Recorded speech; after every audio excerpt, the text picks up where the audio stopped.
तो उन्हें नज़रअंदाज करना चाहिए। एक अभी चर्चा में बात आई थी कि कपड़े नहीं छोड़ने चाहिए।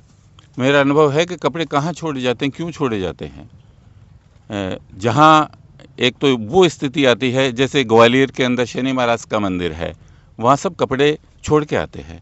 तो वो एक परंपरा बन गई छोड़ने की कि मैं गया तो मैं भी छोड़ूँ और आप गए तो आप भी छोड़ो, ऐसा नहीं है।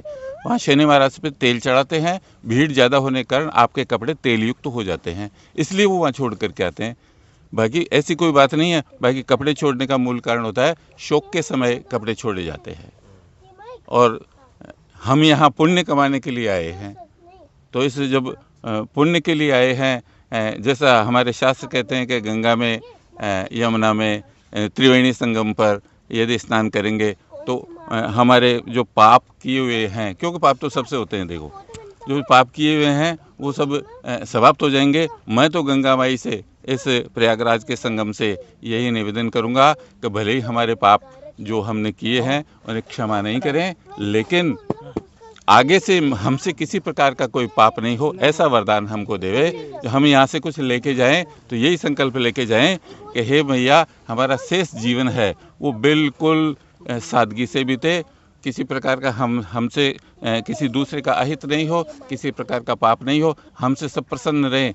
इस टेंट के अंदर जो आज हम सब लोग बैठे हैं एक साथ, शायद आपको भी दिख रहा है, तो बैठे हैं तो यूँ लग रहा है जैसे हम कोई सत्संग में बैठे हैं।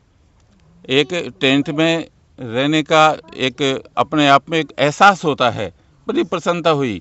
कुछ तो थके हुए थे, कुछ नई जगह थी और नीचे घास के ऊपर बिछाए हुए गद्दे। मैंने भी मेरी माँ से पूछा था एक बार, वो घास क्यों बिछाते हैं, तो बोला बेटा गंगा का किनारा है, नीचे से नमी होती है, बिस्तर बिछाएंगे तो गीले हो जाएंगे, इसलिए घास बिछाते हैं, घास के ऊपर रखते हैं। तो ये जो हमारे पुरखों ने ये जो परिपाटियाँ चला रखी है यहाँ, ऐसी ऐसी व्यवस्थाएं, टेंट की सारी सुविधाएं जो मिली, और सुविधाओं के साथ साथ यहाँ पर भोजन, सात्विक भोजन मिला। कहते हैं जैसा खाए अन्न वैसा होए मन, तो सात्विक भोजन मिला।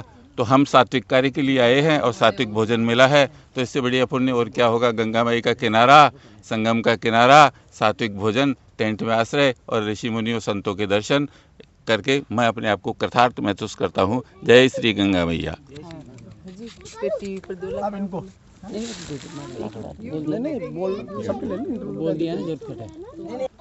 आइए अब इन महाराज जी से मिलते हैं। ये भी हमारे राजस्थान से आए हुए हैं और ये अपना कुछ बताना चाहते हैं, यहाँ का एक्सपीरियंस, वो टेंट सिटी कैसी लगी और हमारा महाकुंभ कैसा लगा।